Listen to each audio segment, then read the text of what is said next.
Hi guys, so today we're going to have another DIY video for our candy cane theme Christmas decoration. So this time the materials we'll be using are ribbons, fabric, and glitters. For this project we'll need a wire, a cutter, a EPE foam. I've got this foam from a packaging that I've received, a ribbon, and a glue gun. First, you want to measure your wire exact same length with your EPE foam. Then, you want to cut it to the same length. So because the wire is curved, so I wanted to straighten it. Then, insert it at the middle of your EPE foam. Because the wire is not straight enough sometimes, it will get out of your EPE foam. So what you do is just pull it back again and try to push it back. And when you reach the end that you cannot push it too much, you just push it to the table so it will go all the way. If there's still excess, just cut it out. And you just can curve it. Then you want to shape it like a cane. And because the EPE form is more on the square side, so I just use my scissor to cut the edge. So I'm not sure how I'm gonna stick this. Maybe you can use a fabric glue, but I just use a glue gun. But if it's too hot, your foam will melt, so be careful with that. Then I started with the white ribbon. So this is just an excess ribbon that I have. So it's actually very see-through. If you can find something that has more opaque, that will be better. So just glue the end, wrap it around your foam, and glue it again at the end. It's an excess ribbon, so it's not long enough, so I have to continue it at the middle using the glue gun. But if you have a longer ribbon, you don't have to do this. Just wrap it around until the end and just glue at the end of it. After that, do the same thing with the red ribbon. I only knew about the craft glue after I created this project, and this is more suitable for EPE foam. Cut the excess ribbon. You'll see here that the foam have melted. You can dress it up by adding some ribbon or some leaves and cherries at the middle of it. Our next DIY is a ribbon topper. In this case, I will use this for my bird cage. I use two kinds of ribbon that matches our candy cane Christmas decoration.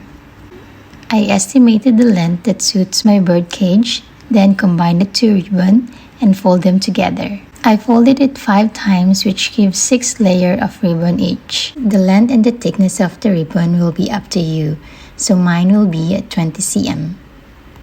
Then I find the middle of the ribbon and cut the excess, just leaving a small piece beyond the middle part. Once I identified the middle part, I also cut both sides partially, leaving 2 cm in between.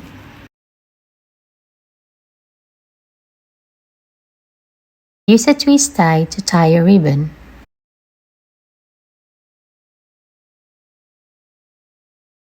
After you tie it, you can now pull it one by one. Then, make it more rounded and fluffy.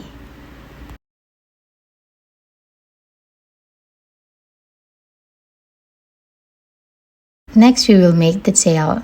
Measure how long you want the length of the tail and double it by folding in the middle. Then cut a triangle in the end. Going back to the middle part, gather the ribbon and tie it together. Then I attach the tail to the top of the ribbon.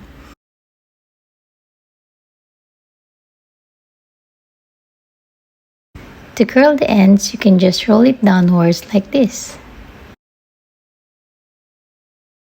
My twist tie is not long enough, so I just added another one so I can tie it to the bird cage. Here's the ribbon on the bird cage. You can also use this on a gift or a Christmas tree. So watch out for my next video where I'll be showing you how you can use this ribbon for your gifts. Next, we're gonna have some fabric and use bubbles, needle, thread, and scissor. Then I cut the fabric 9 by 9 inches. The size will depend on the bubbles, so try to test first before you cut it. Once you've cut it, just wrap around your ornament.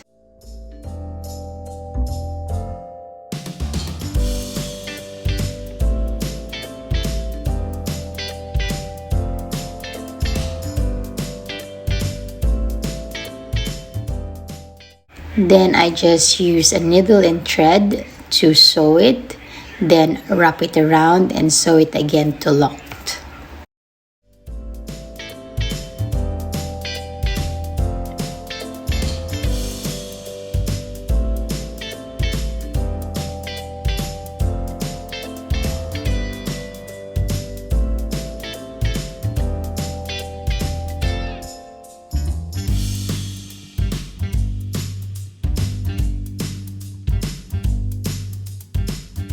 I also added a silver ribbon to give it like a nice touch to it, and you can add more decoration as much as you want.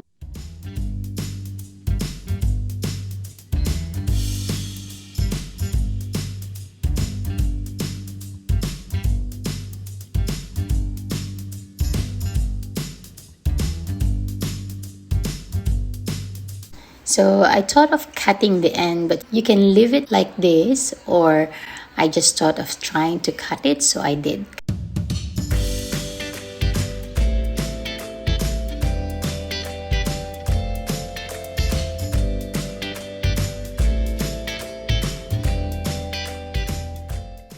Here's another way to use your fabric. You'll just need a carton board from the toilet tissue. There are two ways I did this. One is diagonal and gives an elongated look. I use a packaging tape so the ends won't move around. And I use a silver ribbon, or you can use a red ribbon to tie the ends. I make a bow to make it look nicer.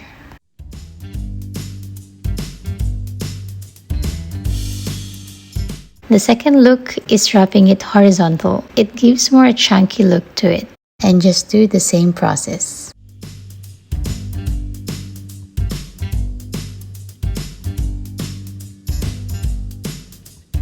And we're done.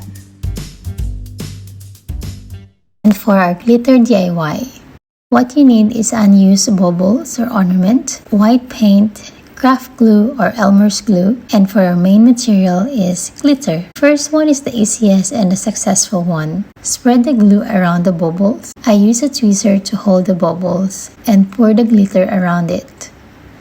Top the excess. If there are any part that doesn't have glue, just use a small brush and add glue over the top, then pour the glitter again. I have to remove the tweezer and use a stick to cover the rest of it. Let it dry and top the excess. You can do this DIY for all the unused bubbles that you have and pick the colored glitter that matches your theme Christmas tree. Using glitter is very tricky for other design that I wanted to create. The 3 more design that I created was failed, but it can be improved. I'll show it anyway and tell you how I can do better next time.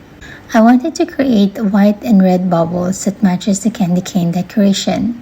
I first paint the bubble white, then draw a spiral around it. The first problem is I use a free hand to draw, and applying the glue is very inconsistent. Once this part is done wrongly, it will be very hard to correct. The shape of the glitter will depend on how you apply the glue. You're still able to correct it by using a firm brush to move the glitter around, but the glue has to be wet. Unfortunately, when I was doing this, my baby cried, so I left it until it got hard, so I wasn't able to fix it anymore. The next glitter DIY is using a transparent bubble, mixture of water and glue, and the glitter. My problem with this one is my bubble is too small. Well, because this is just an extra from the set of bubbles that I bought before, and this is the one that I don't use. If you want to buy a bigger one with a bigger hole, it will be a lot better. I struggle on how I can get the glue and the glitter inside the bubble. I don't have a small funnel, so I use a plastic and cut it in the end. And then I use a paper to slide the glitter inside. I shake it to spread the glitter. But when I'm drying it, most of the glitter settle in the bottom. My conclusion is I have too much glue and water inside. I should have drained the excess before I put on the glitter. I also think that the mixture of the glue has too much water. If you're able to buy polycleric, I think that will work so much better. Unfortunately, we don't have that in Australia. I had high hopes with this last one. I just use a tape to map up where I don't want to have the glitter. Then I brush the glue on the area that doesn't have the tape, then pour the glitter and let it dry. Then it's a moment of truth. When I peel it off, I realize the size of the tape is too big for the size of the bubbles. And if you're not careful, the glitter can easily rip off with the tape. Doing this under the camera and the time I have makes it harder to do. Hence, it ends up very patchy. I wish I could redo the last 3 DIY, which has a lot of potential. But having toddler and baby, I don't have the time and patience to do this year. Let me know in the comments if you have been successful in the glitter DIY. Then that's all for our DIY videos for our candy cane decoration. If you want to see more, check out the playlist that I have created for our candy cane decorations. Thank you for watching, and don't forget to subscribe and like this video. Click the notification bell to be notified for our next video.